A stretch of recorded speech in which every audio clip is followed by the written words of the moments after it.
पिता, पुत्र और पवित्र आत्मा के नाम पर आमीन। आप सबों को जय यीशु। चालीसा काल मनन चिंतन में आज ईश्वर के अस्त्र शस्त्र धारण करने के विषय में हम लोग तीसरा जो अस्त्र शस्त्र है उस पर मनन चिंतन करने जा रहे हैं।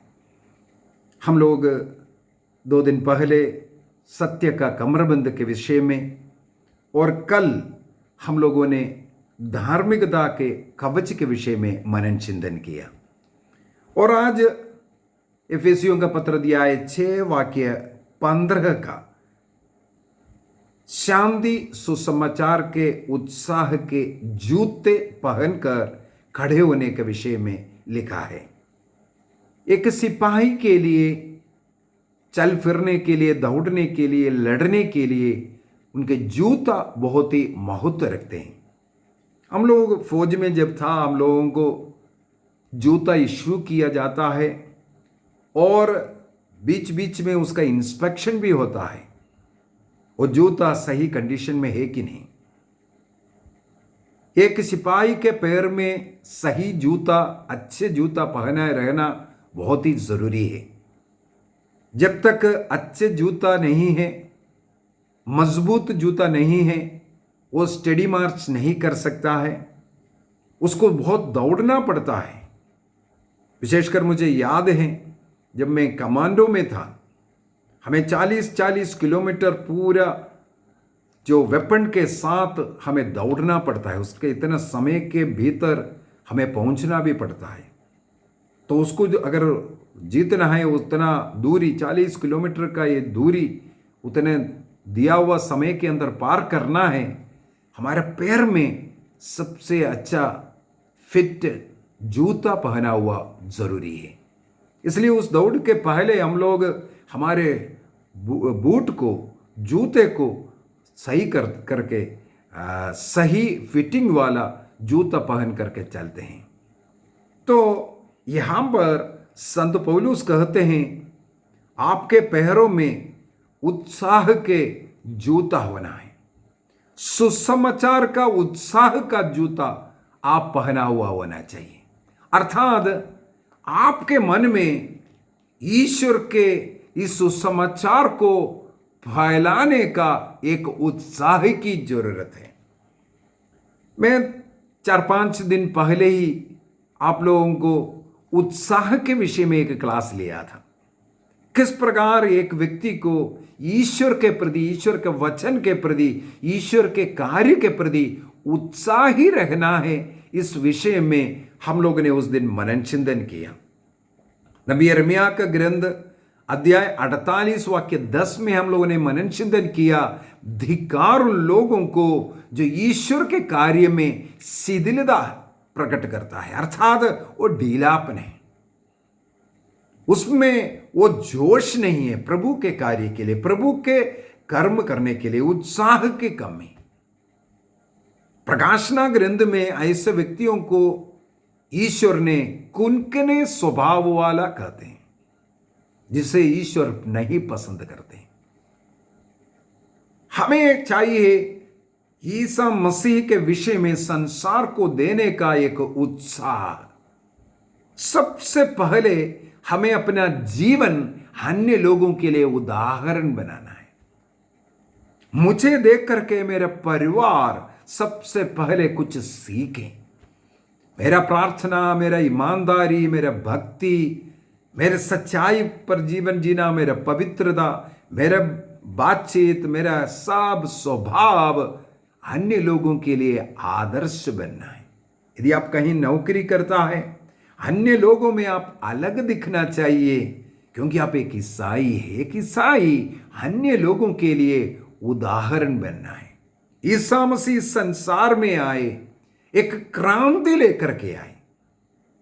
अन्य पापियों के साथ वह बैठता जरूर है, लेकिन वह उस पाप में नहीं गिरते थे, बल्कि इनकी पवित्रता की ओर वो आकर्षित होकर के वे पापों को छोड़ते थे। हमें भी यही करना है। हमें इस पापी संसार में रहकर पाप में गिरना नहीं, संसार की ओर हमारा आकर्षण नहीं, बल्कि संसार आपकी ओर आकर्षित होना है। इसके लिए अपना जीवन को हमें परिवर्तित करना है। यही शांति सुसमाचार का उत्साह का जूता। प्रभु का कार्य करने के लिए को उत्साही बनना जरूरी है। संत पौलुस अपने पत्रों में अनेकों बार उनके उस उत्साह के विषय में लिखा है। यदि हम फिलिपियों का पत्र अध्याय 3 वाक्य 7 से आगे अगर हम पढ़ेंगे, फिलिपियंस चैप्टर 3 वर्स 7 ऑनवर्स, वहां पर लिखा है, मैं जिन बातों को लाभ समझता था मैं उन्हें मसीह के कारण हानि समझने लगा हूं।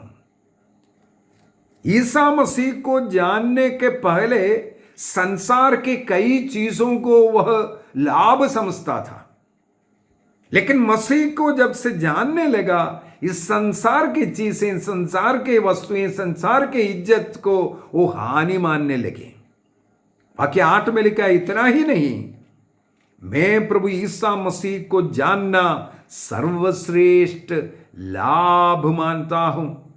इस ज्ञान की तुलना में हर वस्तु को मैं हानि समझता हूं।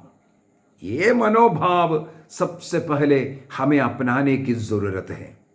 ईसा मसीह को जानना और मसीह को अपने जीवन में उतारना और अन्य बातों को, संसार की वस्तुओं को कूड़ा समझना।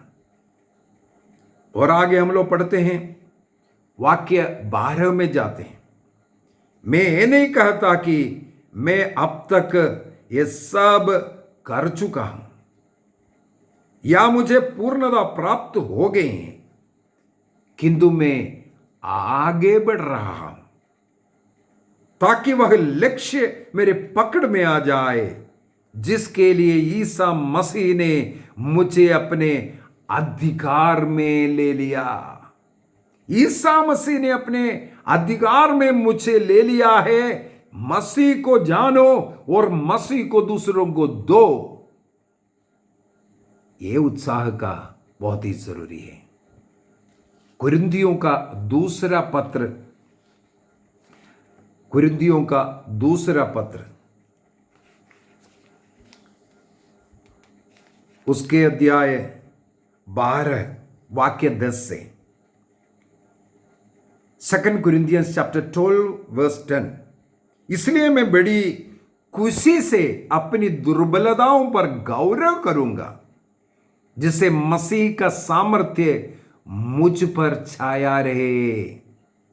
मैं मसीह के कारण अपनी दुर्बलताओं पर, अपमानों, कष्टों, अत्याचारों और संकटों पर गर्व करता हूं, क्योंकि मैं जब दुर्बल हूं तभी बलवान हूं। अर्थात संत पौलुस ये कहते हैं, मुझ में यदि कोई दुर्बलता है उस पर मैं अत्यंत प्रसन्न हूं।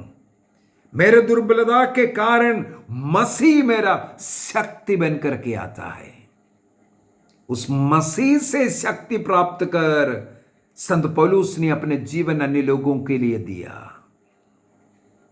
इस समर्पण में चाहे कितना भी कष्ट, अपमान, निंदा, अत्याचार सहना पड़ा, आखिर में वो प्रभु के लिए मर भी गया, उसको लाभ समझने लगे। इस प्रकार जब अपने को प्रभु के लिए समर्पित कर सहन करेंगे, प्रभु को दे रहा था वो। यही उत्साह हमारे अंदर होना जरूरी है। पहला कुरिन्थी अध्याय 9 का वाक्य 16, 1 Corinthians chapter 9:16, उसको भी हम पढ़ लेते हैं। 9:16 वहां पर लिखा है, मैं इस पर गौरव नहीं करता कि मैं सुसमाचार का प्रचार करता हूं। मुझे तो ऐसा करने का आदेश मिल गया है। धिक्कार मुझे यदि मैं सुसमाचार का प्रचार ना करूं। यदि मेरे जीवन के द्वारा मैं मसीह का गवाह नहीं बन रहा है तो मुझ में धिक्कार है। यदि मैं ऐसा कर पा रहा हूं, उसमें मुझे कोई अभिमान करने की कुछ नहीं, क्योंकि प्रभु ने मुझे चुना, मुझ में रह करके वह कार्य कर रहा है। प्रभु के लिए कार्य करना, ये उत्साह हमें प्रकट करने की जरूरत है। जिस समय पर मुझे पता चला मुझे प्रभु का सेवा करना है, ना हिंदी मालूम था ना कुछ मालूम था, लेकिन मुझे एक अनुभव मिला बाइबल पढ़ने का, बाइबल को जानने का, बार बार प्रार्थना करने का। एक आग मेरे अंदर जलने लगी। मैं समझ गया प्रभु मुझे चुना है और प्रभु मुझे इस्तेमाल करना चाहते हैं। मैंने पूर्ण रूप से समर्पित किया। कभी ये नहीं सोचा तुम्हारा भाषा ठीक नहीं है। मैं एक केरल के मलयाली होकर नॉर्थ इंडिया में हिंदी बोलने वाले देश में प्रभु मुझे इस्तेमाल करने लग गया। गलतियां वो मेरा प्रभु का मजबूती के रूप में मैंने लिया। ना हिंदी अच्छा है, ना उसके अंदर व्याकरण है, कुछ नहीं, लेकिन जो कुछ गलतियां हो रहा है वो मेरा शक्ति बनते गई। प्रभु मुझे इसलिए बीती 20-22 सालों से पूरे नॉर्थ इंडिया में, मेरे विचार में अधिकतर राज्यों में मुझे लेकर के गया। और इस बीती मार्च में जब लॉकडाउन प्रारंभ हुआ, मेरे लिए बहुत दुख की बात था। 7-8 रिट्रीट कैंसिल करना पड़ा। उसी 40 साल का रिट्रीट, एक के बाद एक रिट्रीट बुक किया हुआ था। मैं वहां से निराश होकर के आगे प्रभु को नहीं दे पा रहा है।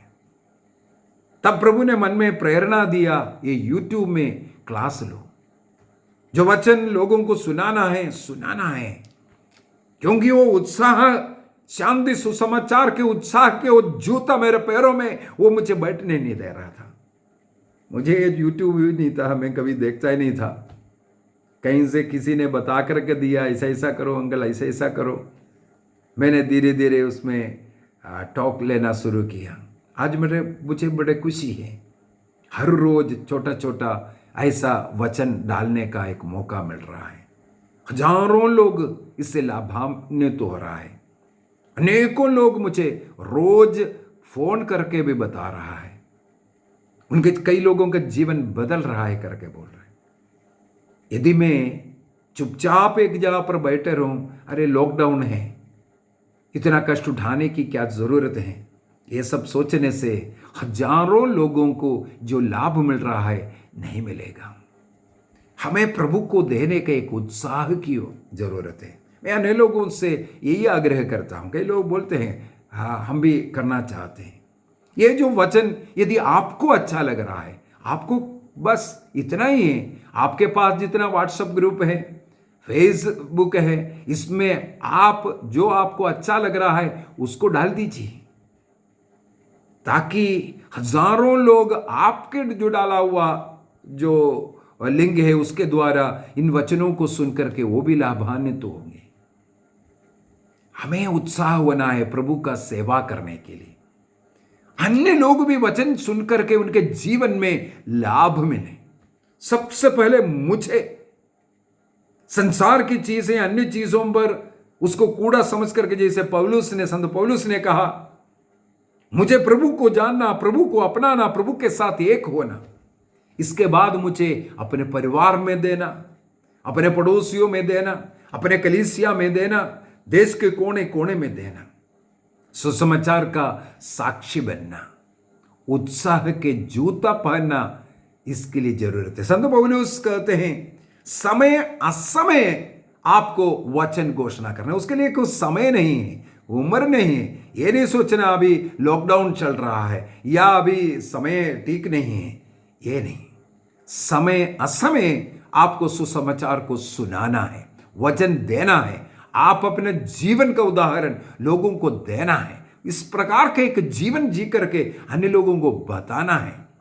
आप स्वयं जब प्रार्थना करेंगे, प्रार्थना का उदाहरण दो, अन्य लोगों को ऐसा प्रेरित करना है। जो वचन आपको अच्छा लग रहा है, जो वचन प्रभु ने आप में प्रकाश डाला है, वो वचन लोगों में बांटो, अन्य लोगों को भी इसको स्वीकार करने दो, उनके द्वारा भी अन्य को लोगों को जाने दो। ये मनोभाव हटाना, यदि मैं ये बताऊंगा फिर इसके बाद अन्य लोग भी सीखेगा, ये गलत विचार। हमें कुछ मिलता है तुरंत लोगों को देना है। प्रभु ने हमें अनेकों चीजें अच्छी अच्छी रोशनी डाल करके देगा। जब वचन खोल करके मनन चिंतन करना शुरू करेगा, प्रभु आपसे बातें करता है, पवित्र आत्मा बातें करता है। मत्ती के सुसमाचार 10:20 में, लूकस के सुसमाचार 12:12, ये सब बता कर दे रहा है। पवित्र आत्मा आप में रह करके उस समय पर बताने के लिए बताता है। आप नहीं बल्कि पवित्र आत्मा हमारे मुंह से बोलता है, तब अन्य लोगों में परिवर्तन होगा। हमें उत्साह का जूता पहनना है। जहां जरूरत है लोगों को प्रार्थना का, उनके लिए प्रार्थना करना है। जहां लोगों को वचन की जरूरत है वह वचन दीजिए। जहां उपदेश की जरूरत है वहां उपदेश दीजिए। जहां डांटना है वहां डांटो।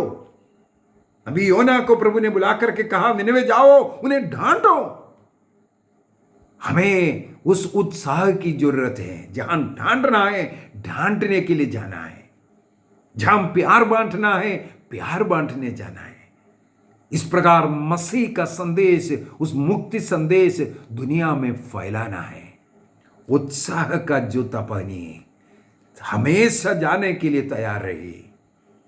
हम लोग जब एक्सरसाइज वगैरह करते हैं, विशेषकर मुझे याद है हम लोग पैराशूटिंग वगैरह करते हैं या कमांडो में था, वहां पर कई दिन बूट खोलने के लिए भी नहीं देता था। सदा तैयार रहना है। इवन हम लोग रात्रि में बूट खोले बगैर बूट पहन करके कई रात्रि सोए हैं। इस प्रकार तैयार रहना है, उत्साह के साथ रहना है। कब किसके साथ प्रभु के विषय में बोलना है, यह है उत्साह का जूता। कब दुश्मन अटैक करेगा हमें मालूम नहीं है। कब अन्य लोगों को जरूरत है हमें मालूम नहीं है। सदा अन्य लोगों को प्रभु को देने के लिए ये तैयार रहना, यही है उत्साह के जूते। आइए हम निर्णय करें, मेरा जीवन सुसमाचार होगा। बाइबल के अंदर 4 सुसमाचार है। हमें 5वां सुसमाचार की घोषणा करने की जरूरत है।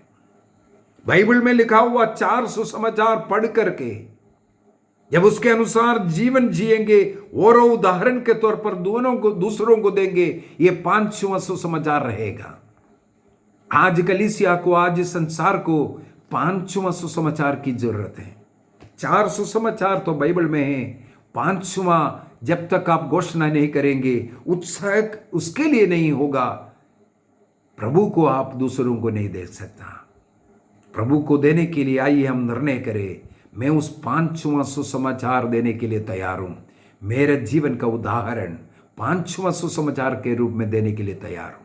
प्रभु हमें इसके लिए शक्ति दे, सामर्थ्य दे, अपनी आत्मा से भर दे। पिता, पुत्र और पवित्र आत्मा के नाम पर आमीन। प्रभु आप सबों को अनुग्रह आशीष प्रदान करें।